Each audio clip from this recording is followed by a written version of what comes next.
O velho achou a resposta sentimental demais, e assim que Dawan saiu do prédio, começou a chorar, dizendo que o garoto tinha deixado incrivelmente triste. Enquanto isso, no escritório do Conselho de Delinquentes em Guanaqui, um assistente chamado Chai Jin-Agao perguntou o que trazia seu cliente. Em resposta, um furioso Li Gumin bateu a mão na mesa e exigiu que eles esmagassem Yu Jian e Dawan. Chai calmamente lembrou a Li que, apenas 2 dias, ele tinha vindo pedir ajuda para controlar seus próprios subordinados. Ignorando isso, Li jogou uma grande quantia de dinheiro na mesa, prometendo um ótimo bônus e exigindo que o assistente pegasse o dinheiro e fizesse o que ele mandava. Chai Jin-Agao pareceu considerar a oferta por um momento. Olhando em volta do bar, ele perguntou a Li se ele realmente achava que dinheiro resolvia tudo. Então, pegando o dinheiro, Chai respondeu a própria pergunta, confirmando que sim resolve e concordou em cuidar do assunto. Ele pediu a Li para repetir os nomes da escola e dos alvos, e lhe confirmou que eram Jiran e Dawan de Xi'an. Ao ouvir o nome de Dawan, o assistente pareceu reconhecê-lo instantaneamente. Ele disse que não havia problema, mas notou que o sistema deles tinha um aviso específico anexado Dawan. As notas adicionais especificavam que ele havia derrotado o ex-representante de Boron. Li Gumin rapidamente esclareceu que ambos os alvos eram fortes e não podiam ser vencidos por qualquer um. Chai agradeceu o aviso e disse para ele não se preocupar tanto. Chai explicou que eles tinham os profissionais perfeitos para esse tipo de trabalho, uma dupla que o Já-Força não precisava de explicação. Eles tinham acabado de sair da detenção juvenil e estavam cheios de energia, o que foi claramente demonstrado ao derrubarem uma multidão inteira.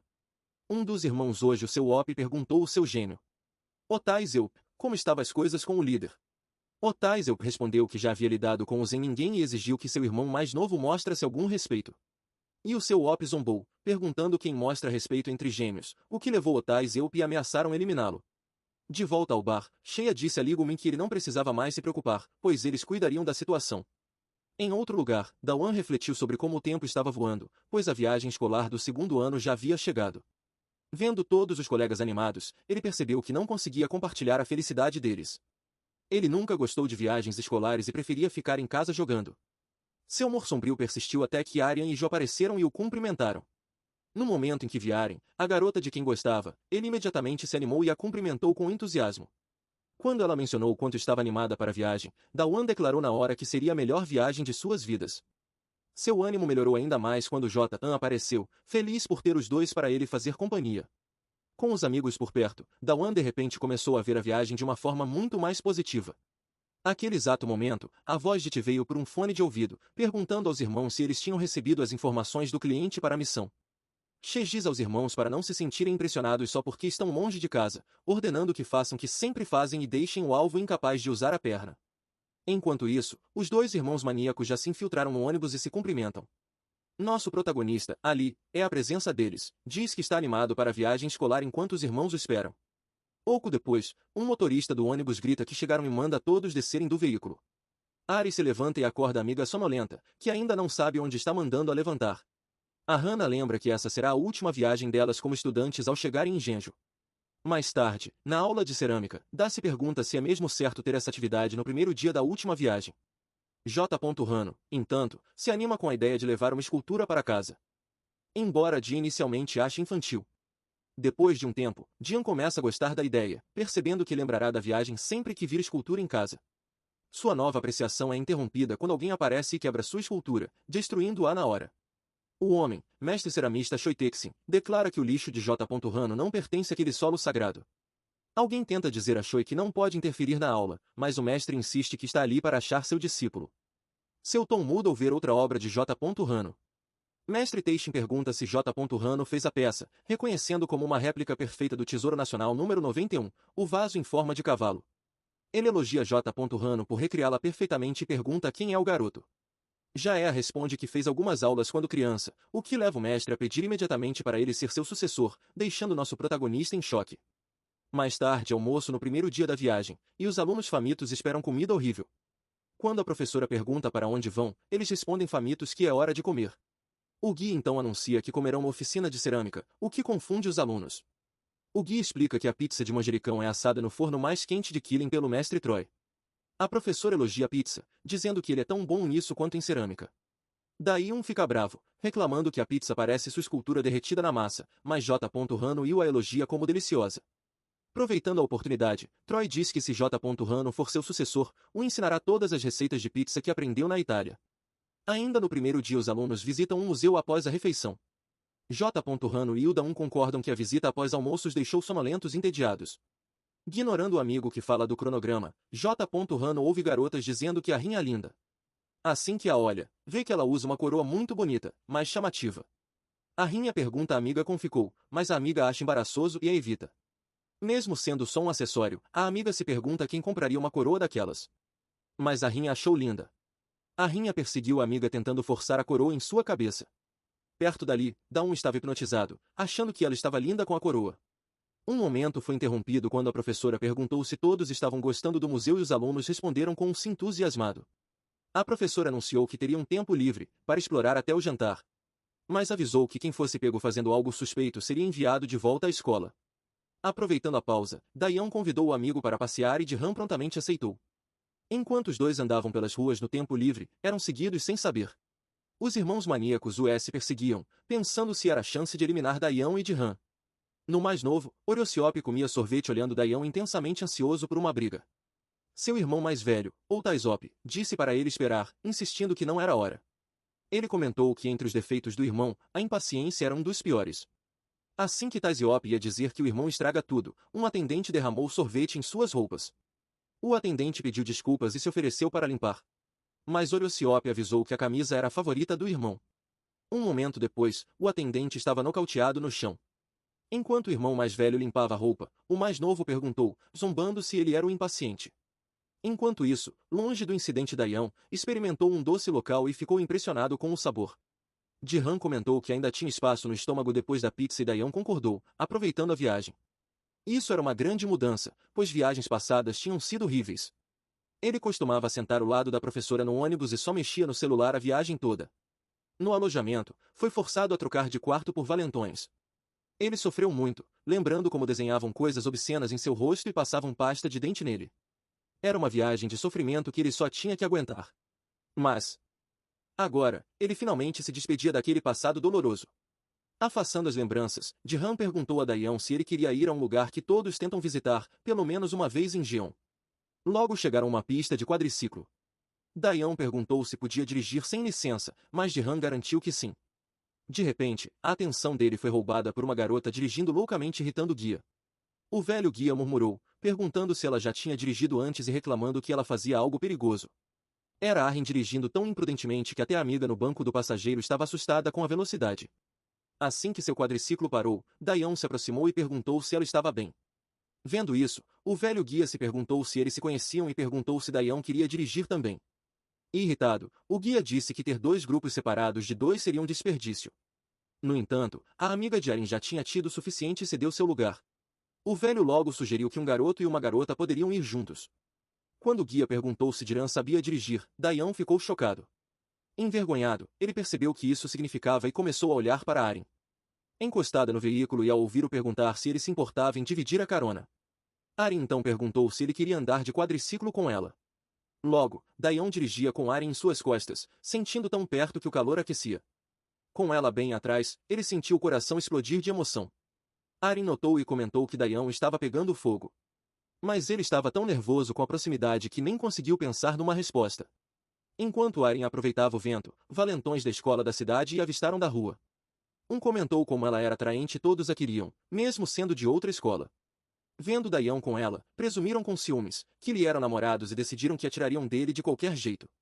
Enquanto isso, Arryn mencionou que, como no cybercafé, se encontraram de novo por coincidência. Dayan se encolheu, lembrando como atingiu na cabeça com um martelo de brinquedo e falhou em causar boa impressão. Apesar do momento agora andavam de quadriciclo juntos. Nesse momento, ele viu um caminhão de doces na rua e decidiu que era sua chance de impressioná-la. Ele se aproximou e soltou o que pensou ser uma cantada romântica. Entanto, percebeu na hora que falhou ao ouvir a reação dela que parecia aterrorizada. Dayan se desculpou, mas Arryn explicou que odiava caminhões com altos falantes, fazendo-o ir embora. Após parar, ele perguntou se ela estava melhor e ela confirmou. Ele então se perguntou como ela aguentava as férias com tantos altos falantes, mas ela apenas disse que estava indo embora. Ela anunciou que a caminhada perto do observatório e lamentou que todos fossem embora no dia seguinte. A Arryn sugeriu que fossem com a amiga. Mas antes que alguém pudesse objetar, Jairan apareceu, carregando a amiga de Arryn nos braços. Quando perguntaram o que houve, ele explicou que houve um acidente. A garota ferida parecia apaixonada por Jairan, olhando para ele com admiração. A história começou antes, no quadriciclo, quando ela comentou que além de bonito, ele era um ótimo motorista. Jairana explicou que aprendeu na aula de lazer esportes. Enquanto passavam pela água, respingos caíram nela e Jairana tentou tirar o veículo, preocupado com o perigo. Mas a roda do quadriciclo começou a afundar, pois a água era mais funda do que parecia. Quando Jairana acelerou para sair, um movimento brusco fez a garota cair e aterrissar no chão rochoso. Ela se feriu e Jairana correu para perguntar se estava bem. Ele se desculpou por não prestar atenção e logo viu que os ferimentos dela não eram graves. Ele a segurou gentilmente e perguntou se doía. Ela olhou com amor. Com o quadriciclo ainda inclinado na água, ela garantiu que não estava muito machucada. Depois que Jairana terminou de contar a história, o grupo voltou para pousar ao anoitecer. Ele acrescentou que teve que ajudar a andar, pois as pernas dela estavam bombas. Daí comentou que ele foi corajoso por carregá-la como uma princesa. Jairana admitiu ser a primeira vez que fazia algo assim. Daí brincou que ele havia aprendido uma nova habilidade e o chamou de mestre, o que o deixou envergonhado. Daí comentou que, mesmo sem irem a Jeju, encontraram uma ótima pousada. Ele e Jairana concordaram que o quarto era espaçoso e arrumado. Exausto, daí se jogou na cama, enquanto Jairana comentou que o dia foi divertido. Nosso protagonista concordou, perguntando se o dia seguinte seria tão divertido. O segundo dia da viagem começou com os alunos visitando os locais históricos da cidade, onde o guia explicou que os túmulos dos reis Sila estavam espalhados. Depois, a turma visitou o templo Bubuco-se para fotos, onde daí Jairana se divertiram. A próxima parada foi a Vila Nuke, e Ariane até se vestiu com roupas tradicionais. Tirando fotos com a amiga, algo parecia incomodá-la, e ela mencionou sentir-se observada. A amiga perguntou se ela percebia quantos caras estavam olhando para ela, o que a fez entender. Mais tarde, a turma visitou o Museu de História Sila. Mas daí Jairan e o logo ficaram entediados e cansados. Enquanto isso, Orteceu disse ao irmão mais novo que o plano aconteceria em breve e o pediu para ser paciente. O irmão reclamou que estava se segurando há muito tempo e perguntou quanto mais teriam que esperar. O irmão mais velho confirmou que agiriam naquela noite. No intervalo do meio-dia, uma apresentação de dança começaria no auditório. Um apresentador no palco animava a multidão, prometendo chocolate a seus que gritassem mais alto. Apontando para centros no palco, ele perguntou quem veria o show de perto. Vários nerds e caras esquisitos levantaram as mãos, mas a empolgação virou frustração quando o apresentador disse que os lugares eram para casais. A chamar os casais, daí achou solteiros irritados patéticos. Ao se virar para perguntar, a Jairan e o Seri concordava, descobriu que o amigo não estava mais lá. Confuso, Dawn se perguntou onde Jairan tinha ido. Então vemos Jairan com a amiga de Arryn, Choi Min-hee. Ela pedia desculpas por um favor, explicando que precisava que ele subisse ao palco com ela, já que não tinha namorado.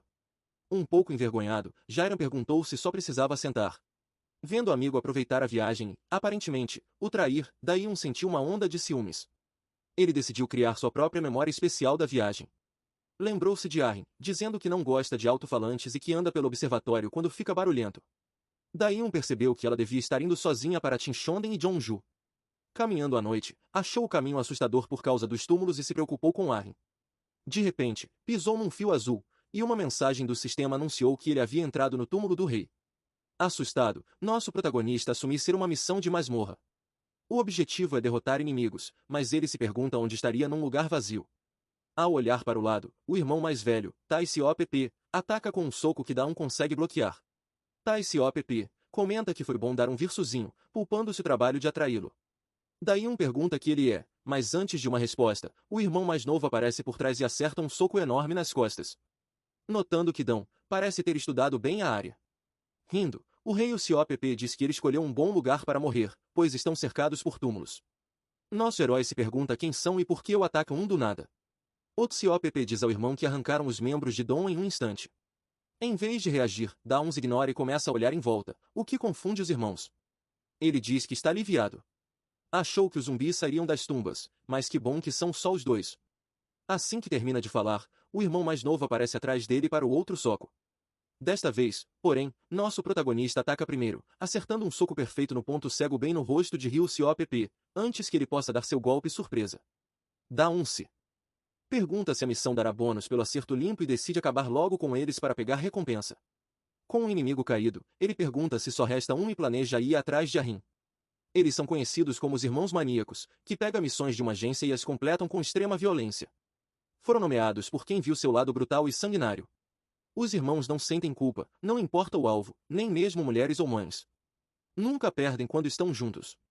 Mesmo contra um homem enorme que, após perder a família, tentou aniquilá-los.